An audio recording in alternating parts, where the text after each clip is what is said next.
ಎಲ್ಲರಿಗೂ ಆಯುಧ ಪೂಜೆ ಮತ್ತು ದಸರಾ ಹಬ್ಬದ ಹಾರ್ದಿಕ ಶುಭಾಶಯಗಳು. ಎಲ್ಲರಿಗೂ ಶರಣಾರ್ಥಿ.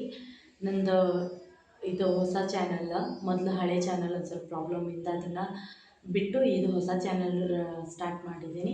ಭಾಳ ದಿನದ ಮೇಲೆ ಮತ್ತೆ ವೀಡಿಯೋ ಮಾಡತ್ತೀನಿ. ಇದು ಬೇರೆ ಹೊಸ ಚಾನಲ್ದು ಸ್ಟಾರ್ಟ್ ಮಾಡಿದ್ದೀನಿ. ಅದಕ್ಕೆ ನಾನು ಆಯುಧ ಪೂಜೆ ಮತ್ತು ಮನೆಯೊಳಗೆ ಎಲ್ಲ ಯಾವ ಥರ ಮಾಡಿದ್ದೀನಿ ಅಂತ ಸಣ್ಣ ವೀಡಿಯೋ ಮಾಡಿದ್ದೀನಿ. ಎಲ್ಲರಿಗೂ ಇಷ್ಟ ಆದರೆ ಪ್ಲೀಸ್ ಲೈಕ್, ಶೇರ್, ಸಬ್ಸ್ಕ್ರೈಬ್ ಮಾಡಿದ್ದೀನಿ. ಇದು ಈ ಹೊಸ ಚಾನಲ್ನಾಗ ಆಯುಧ ಪೂಜಾ ಮತ್ತು ಮಹಾನವಮಿ ಹಬ್ಬದ ಫಸ್ಟ್ ವಿಡಿಯೋ ಆಗಿರ್ತೈತಿ.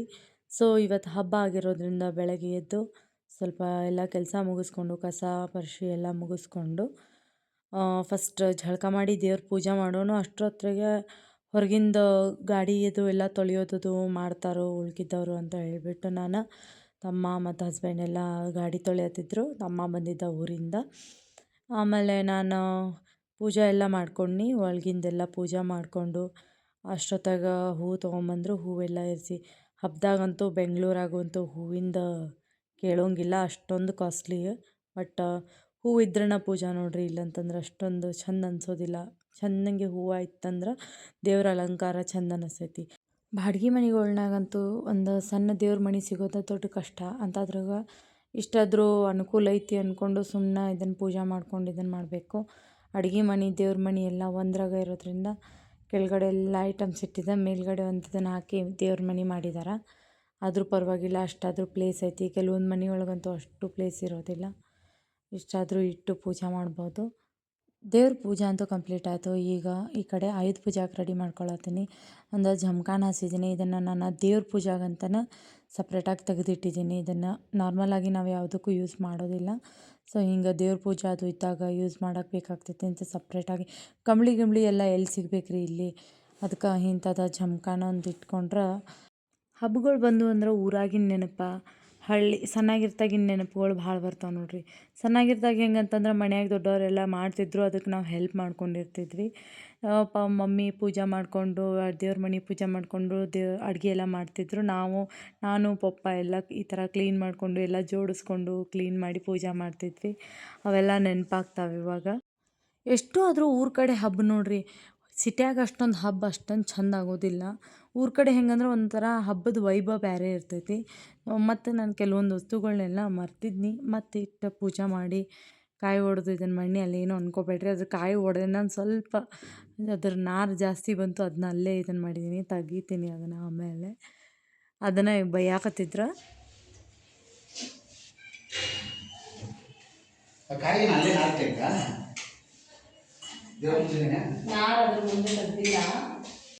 ಗಾಡಿ ಪೂಜೆ ಮಾಡೋಕೆ ಗಾಡಿ ಎಲ್ಲ ತೊಳೆದಾರಿಲ್ಲ ಅಂತ ನೋಡಕ್ಕೆ ಬನ್ನಿ. ಇಲ್ಲೆಲ್ಲ ಗಾಡಿ ತೊಳೆದಿದ್ದು ನೀರು ಇಲ್ಲೇ ಬಾಜುಕ ನಳ ಇರೋದ್ರಿಂದ ಇಲ್ಲೇ ತೊಳೆಯೋತಿದ್ದಾನೆ ಆಯಿತಾ. ಸೊ ಬುದ್ಧಿ ಖರಾಬ್ ಐತಿ ನನ್ನ ಗಾಡಿ. ಎಷ್ಟು ಬೇಗ ತೊಳೆದೆ. ಇದು ಒಂದು ಸೆಕೆಂಡ್ ಮನೋರಂಜನೆ ಕಾರ್ಯಕ್ರಮ ಆಗಿತ್ತು. ಇವಾಗ ಗಾಡಿ ರೆಡಿ ಇದ್ವು, ಎಲ್ಲ ಕ್ಲೀನ್ ಮಾಡಿ ಅದಕ್ಕೆ ಇವಾಗ ಪೂಜೆ ಮಾಡೋಕ್ಕೆ ಬನ್ನಿ. ಬೆಳಗಿಂದ ಎಲ್ಲ ಕ್ಲೀನ್ ಮಾಡೋದು ಪೂಜೆ ಮಾಡೋದು ಸುಸ್ತು ಭಾಳಾಗಿತ್ತು, ಹಸು ಭಾಳ ಆಗತ್ತಿತ್ತು. ಫಸ್ಟ್ ಪೂಜೆ ಎಲ್ಲ ಕಂಪ್ಲೀಟ್ ಮಾಡಿ ಗಾಡಿ ಒಂದು ಪೂಜೆ ಆಯ್ತಂದರೆ ಇವಾಗೆಲ್ಲ ಪೂಜೆ ಕಂಪ್ಲೀಟ್ ಆದಂಗೆ. ಆವಾಗಿಂದ ನಾನು ಒಳಗಡೆ ಎಲ್ಲ ವೀಡಿಯೋ ಮಾಡುವಾಗ ನಾನು ಕ್ಯಾಮ್ರಾನ ಸ್ಟ್ಯಾಂಡ್ ಒಳಗಿಟ್ಟು ವಿಡಿಯೋ ಮಾಡಿದ್ನಿ. ಅವಾಗ ಯಾರೂ ಹೆಲ್ಪಿಗೆ ಇರೋಕ್ಕಿಲ್ಲ. ಹೊರಗಡೆ ಹೂವು ತರೋಕೆ ಇದಕ್ಕೆ ಎಲ್ಲ ಹೋಗಿದ್ದರು. ಈಗ ಇಲ್ಲಿ ಹೊರಗಡೆ ವೀಡಿಯೋ ಮಾಡಬೇಕಾದ್ರೆ ನಮ್ಮ ತಮ್ಮ ನನಗೆ ಹೆಲ್ಪ್ ಮಾಡ್ದೆ ವೀಡಿಯೋ ಮಾಡೋಕೆ. ಹೊರಗಡೆ ಸ್ಟ್ಯಾಂಡ್ ಇಟ್ಟು ವೀಡಿಯೋ ಮಾಡೋದಷ್ಟು ಚಲೋ ಆಗೋದಿಲ್ಲ, ಯಾರ್ದಾರ ಒಂದು ಹೆಲ್ಪ್ ಬೇಕಾಗ್ತೈತಿ. ಫೈನಲ್ ಆಗಿ ಗಾಡಿ ಪೂಜೆ ಎಲ್ಲ ಕಂಪ್ಲೀಟ್ ಆಗಿ ಈಗ ಗಾಡಿಗೆ ಲಿಂಬೆ ಹಣ್ಣು ಮಾಡೋದು. ಇವರು ಒಂದು ರೌಂಡ್ ಹೋಗಿ ಬಂದರು. ಅದಾದಮೇಲೆ ನಾವು ಊಟ ಅದು ಮಾಡಿ ಹೊರಗೆ ಹೋಗೋಣ, ಒಂದು ಸ್ವಲ್ಪ ಮಾರ್ಕೆಟ್ ಐಟಮ್ಸ್ ಖಾಲಿ ಆಗಿದ್ದು ಅಂತ ತೊಗೊಂಬರಕ್ಕಂತ ಡಿಮಾರ್ಟಿಗಂತ ಹೊಂಟಿದ್ದೀವಿ ಇವಾಗ.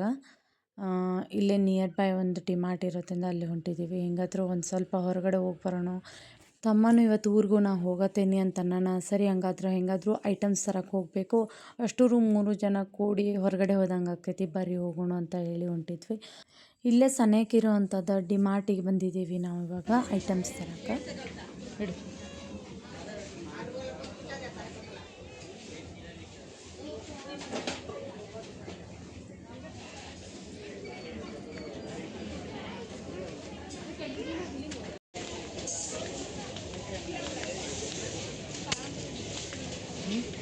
ಮೆಣಸಿನ್ಕಾಯಿ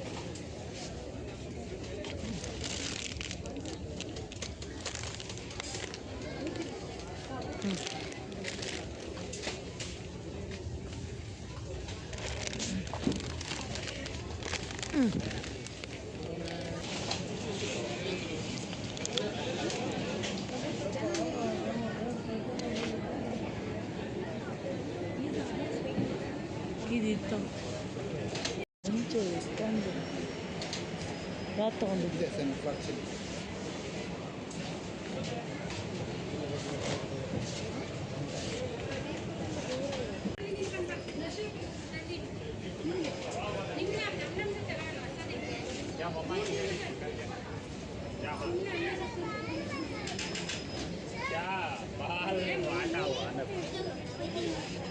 ಫ್ರೆಶ್ ಕೂಲು ಚೆನ್ನಾಗಿರುತ್ತೆ ಮಿಂಟ್ ಫ್ರೆಶ್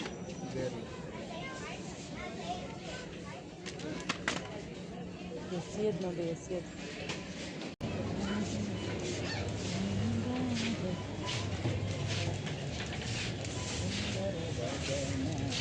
ಎಲ್ಲದಾನು ನಮ್ಗೆ ಯಾವುದು ಹೆಲ್ಪ್ ಆಗಲ್ಲ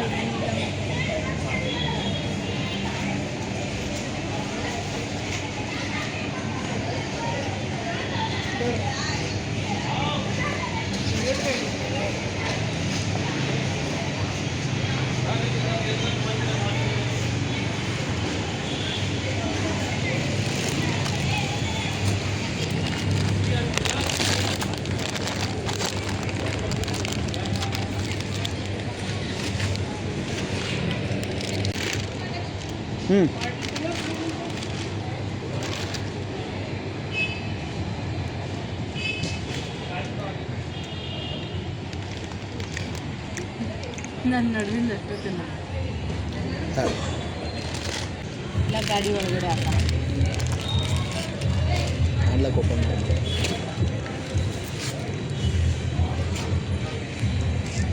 ಜಿರ್ಲೆ ಔಷಧಿ ತಿನ್ನಕ್ಕೆ ಜಿರ್ಲೆ ಬರ್ತಾ ಇದೆ. ಹೊಸ ಔಷಧಿ ಹೆಂಗಿದೆ ಟೇಸ್ಟು ಅಂತ ನೋಡೋಕ್ಕೆ.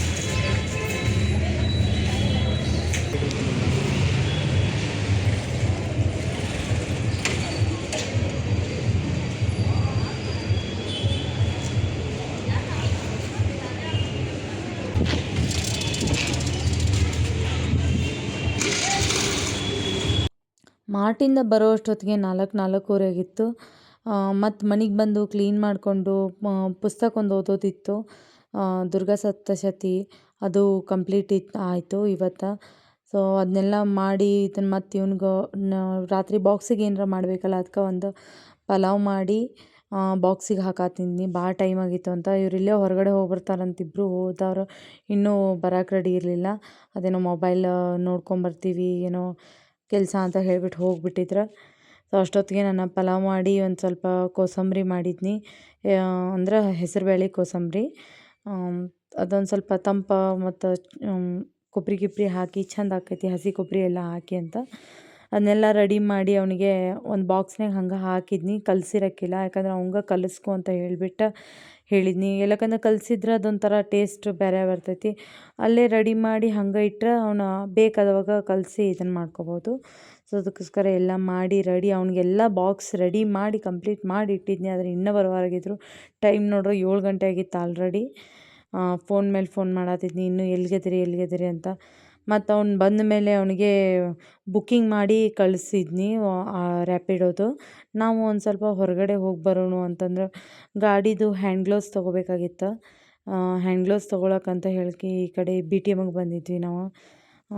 ಇಲ್ಲಿ BTM ಒಳಗೊಂದು ಶಾಪ್ ಐತಂತ ಹ್ಯಾಂಡ್ ಗ್ಲೌಸ್ ಎಲ್ಲ, ಅದನ್ನ ನೋಡಕ್ಕೆ ಬಂದಿದ್ವಿ.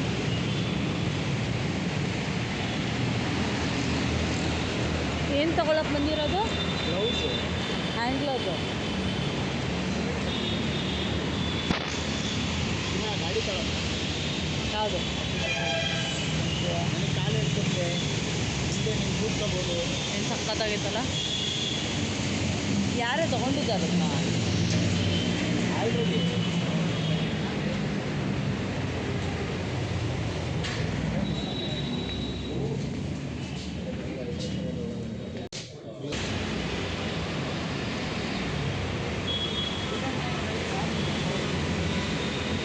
ಎಷ್ಟದು? ಎಷ್ಟು? ಮೇಲೆ ಫಸ್ಟ್ ಫ್ಲೋರ್ ಒಳಗದ ಹೋಗ್ರಿ ಅಂತ ಹೇಳಿದರು. ಮೇಲೆ ಬರ್ಕೊಡ್ದೆ ಎಷ್ಟು ಚಂದ ಮಸ್ತ್ ಪಕ್ಕಿ ಹೆಲ್ಮೆಟ್ಗಳು ಇಟ್ಟಿದ್ರು. ಏನು ಮಸ್ತ್ ಇದ್ವು. ನಾನಂತೂ ಹೆಲ್ಮೆಟ್ಗಳನ್ನ ನೋಡತ್ತಿದ್ನಿ. ಒಂದು ಹೆಲ್ಮೆಟ್ ನೋಡಿ ಬಂದಿದ್ದೀನಿ, ತಗೋಬೇಕಂತ ಪ್ಲ್ಯಾನ್ ಐತಿ. ಅಷ್ಟ್ರಾಗ ಇವ್ರು ಇಲ್ಲಿ ಹ್ಯಾಂಡ್ ಗ್ಲೌಸ್ ಚೆಕ್ ಮಾಡತ್ತಿದ್ರು. ಇಲ್ಲಿ ಮ್ಯೂಸಿಕ್ ಹಾಕಿದ್ದು, ಬ್ಯಾಕ್ಗ್ರೌಂಡ್ ಮ್ಯೂಸಿಕ್ ಮತ್ತು ಅದು ಕಾಪಿ ರೈಟ್ ಬರ್ತೈತೆ ಅಂತ ನಾನು ಇಲ್ಲಿನೂ ಇದನ್ನು ಕೊಡತ್ತೀನಿ. ಮಾತಾಡಿದ್ದೆ ಅದು ರೆಕಾರ್ಡ್ ಹಾಕೋಕ್ಕಾಗೋದಿಲ್ಲ, ಯಾಕಂದ್ರೆ ಫುಲ್ಲು ಜೋರು ವ್ಯಾಲ್ಯೂಮ್ ಕೊಟ್ಟು ಅವರು ಮ್ಯೂಸಿಕ್ ಹಾಕಿದ್ರು. ಸುತ್ತಲೂ ಎಲ್ಲ ಜಾಕೆಟ್ಸು, ಹೆಲ್ಮೆಟ್ಸು ಎಲ್ಲ ಥರ ಇಟ್ಟಿದ್ರು. Full safety jackets.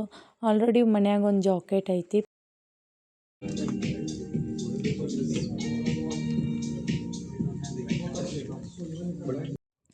ಇವರಿಲ್ಲಿ hand gloves check ಮಾಡತ್ತಿದ್ರು, ಯಾವುದು ಅವರಿಗೆ ಪರ್ಫೆಕ್ಟ್ ಅನ್ನಿಸ್ತೈತಿ ಅಂತ. 1-2-3 ಥರ ಟ್ರೈ ಮಾಡತ್ತಿದ್ರು. ಇದ್ರೊಳಗಂತೂ ನಂಗೆ ಏನೂ ಗೊತ್ತಾಗೋದಿಲ್ಲ. ಸೊ ಅವ್ರೇನು ಹೇಳತ್ತಿದ್ರು ಹ್ಞೂ ಹ್ಞೂ ಹ್ಞೂ ಅನ್ನತ್ತಿದ್ನಿ. ಸೊ ಸ್ವಲ್ಪ ಅದ್ರ ಬಗ್ಗೆ ತಿಳ್ಕೊಳತ್ತೇನೆ. ಇದು ಇಲ್ಲಿವರೆಗೂ ಬರುತ್ತಾ ಇದು? ಇದು ಇಲ್ಲಿವರೆಗೂ ಬರುತ್ತೆ. ಇದೆಲ್ಲ ನಾರ್ಮಲ್ ಇಷ್ಟು ಬರುತ್ತೆ. ಯಾಕಂದ್ರೆ ಆಲ್ರೆಡಿ ಇವ್ರದ್ದು ಫಸ್ಟ್ ಒಂದಿತ್ತು, ಅದು ಬರೀ ಅಂಗೈ ಮುಚ್ಚೋ ಥರ ಅಷ್ಟೇ ಇತ್ತು. ಇಷ್ಟು ಉದ್ದಿರೋಕ್ಕಿಲ್ಲ, ಇಷ್ಟು ಇಲ್ಲಿವರೆಗೂ ಕವರ್ ಆಗೋ ಥರ ಇರೋಕ್ಕಿಲ್ಲ. ಸೊ ಅದಕ್ಕೆ ನನಗೆ ಕೇಳತ್ತಿದ್ನಿ ಇಲ್ಲಿವರೆಗೂ ಬರ್ತಾವೇನಿದೆ ಅಂತ. ಬೆಳಗ್ಗೆಯಿಂದ ಏನೂ ರೆಸ್ಟ್ ಇರೋಕ್ಕಿಲ್ಲ, ಬರೀ ಪೂಜಾ, ಹೊರಗಡೆ ಹೋಗೋದು, ಬುಕ್ ಓದೋದು ಇದಾಗಿ ಸ್ವಲ್ಪನೂ ಮನ್ಯಾಗ ಸುಮ್ಮನೆ ಕೂತ್ಕೊಂಡಿದ್ದಂಥ ಇದನ್ನೇ ಇಲ್ಲ. ಇವತ್ತಂತೂ ಫುಲ್ ಬ್ಯುಸಿ ಅನ್ಸತ್ತಿತ್ತು. ಸೊ ಅದಕ್ಕೋಸ್ಕರ ಇಲ್ಲಿಂದ ಮತ್ತೊಂದು ಶಾಪ್ಗೆ ಹೋಗಿ ಇದನ್ನು ಮಾಡ್ಕೊಂಬಂದ್ವಿ ನಾವು. ಸೊ ಅವ್ರಿಗೆ ಯಾವುದೂ ಇಷ್ಟ ಆಗಲಿಲ್ಲ. ಒಂದು ಒಳಗಡೆ ಹೆಲ್ಮೆಟ್ ಒಳಗಡೆ ಹಾಕುವಂಥದ್ದು ಕ್ಯಾಪ್ ಥರ ಏನೋ ತಗೊಂಡ್ರು. ಬಟ್ ಇಲ್ಲಿ ಒಂದಕ್ಕಿಂತ ಒಂದು ಐಟಮ್ಗಳು ಅಷ್ಟು ಚಲೋ ಇದ್ದು ಮತ್ತು ಅಷ್ಟು ರೇಟ್ ಇದ್ದು ಅಂತ ಕ್ವಾಲಿಟಿ ಮತ್ತು ಸೇಫ್ಟಿ ನೋಡಿದ್ರೆ ಅಷ್ಟು ಕೊಡ್ಬೋದು. ಒಂದೊಂದು ಹ್ಯಾಂಡ್ ಗ್ಲೌಸ್ ರೇಟನ 3000-4000 ಇತ್ತು. ಹೆಲ್ಮೆಟ್ ಅಂತೂ ಅವು ಎಲ್ಲ ಚಲೋ ಇದ್ವು. ಬಟ್ ಇದ್ರೊಳಗೆ ಒಂದು ಹೆಲ್ಮೆಟ್ ನೋಡಿದ್ದೀನಿ, ಯಾವಾಗ ತೊಗೊಳೋದಾಗ್ತದೆ ಗೊತ್ತಿಲ್ಲ. ಈ ಕ್ಯಾಪ್ಗಳಂತೂ ಒಂದೊಂದು ₹1000 ಕ್ಯಾಪ್ಗಳು ಅದಾವೆ. ಪರವಾಗಿಲ್ಲ, ಕ್ವಾಲಿಟಿ ಹೆಂಗೈತಿ ಹಂಗೆ ರೇಟ್ ಐತಿ ಅಷ್ಟೆ. ಇದಾದಮೇಲೆ ಇನ್ನೊಂದು ಶಾಪ್ಗೆ ಹೋದ್ವಿ ನಾವು, ಜಯನಗರ ಹತ್ರ ಯಾವುದೋ ಒಂದು ಶಾಪ, ಜಯದೇವ ಹಾಸ್ಪಿಟ್ಲ್ ಹತ್ರ. ಸೊ ಅದಾದಮೇಲೆ ನಂಗೆ ವಿಡಿಯೋ ಯಾವುದೂ ಮಾಡಲಿಲ್ಲ ನಾನು. ಅಲ್ಲಿ ಶಾಪ್ದು ಒಂದು ಸ್ವಲ್ಪ ಸಿಗ್ತಾ